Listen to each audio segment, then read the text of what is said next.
In this video, I am going to be talking about the other Twin Towers, the Twin Towers that are still standing, the Petronas Towers.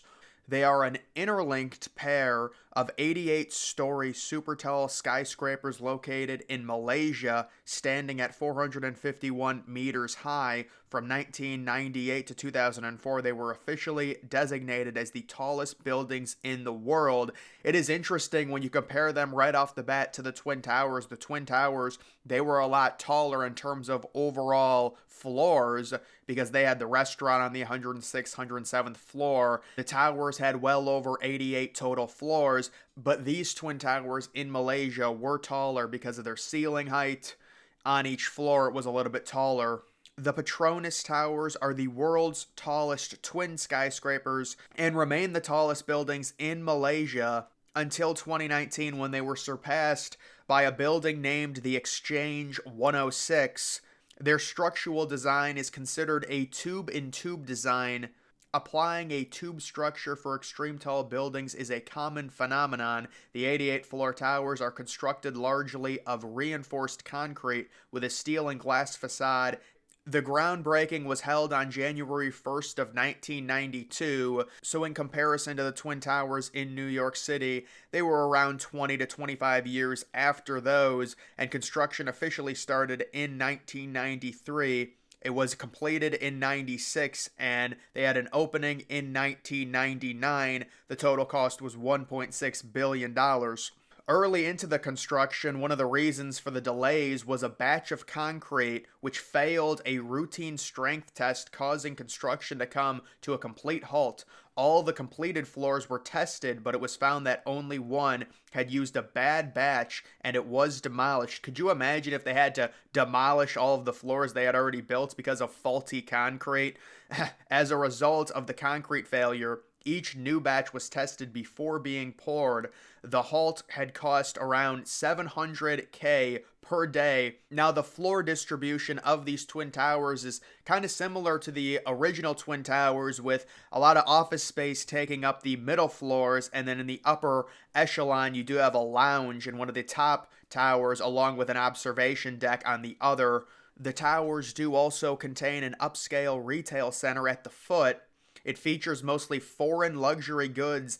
Spanning 17 acres directly below the building is the KLCC Park with jogging and walking paths, a fountain with incorporated light show, and small pools along with the children's playgrounds. Another key feature, and this is one of the main difference, obviously, in comparison to the original Twin Towers, outside of their tube-like design, they also do have the Sky Bridge, which connects both towers in the middle. It is a double-decker bridge connecting the towers on the 41st and 42nd floor, which is the highest two-story bridge in the world. It is not attached to the main structure, but instead designed to slide in and out of the towers to prevent it from breaking, as the towers do tend to sway several feet in towards and away from each other during high winds. And that's something the original Twin Towers also were built with, the idea they would be able to survive the high winds by actually going with the wind, not trying to be stationary. There's a swivel to them to where it'll enable them to sway a little bit. And we saw that actually on one of the plane's impacts. The same floor is also known as the podium, since visitors going to higher floors have to change elevators here, so they have an elaborate elevator system like most skyscrapers, where if you're going all the way to the top or you're going to a higher floor, it'll require an elevator change about halfway up. The Sky Bridge also acts as a safety device, so that in the event of a fire or other emergency in one tower, tenants can evacuate by crossing the Sky Bridge to the other tower. A total evacuation triggered by a bomb hoax on September 12, 2001, the day after September 11th, showed that the bridge would not be useful if both towers need to be emptied simultaneously, as the capacity of the staircases was insufficient in such an event. So in comparison, when you compare these Twin Towers to the original Twin Towers, obviously completely different eras, time frames. These look a lot more modern. I'm really not a fan of the design with the Sky Bridge. I can understand it in terms of easier access, but just from an architectural perspective, looking at it from the outside, I think it presents very poorly.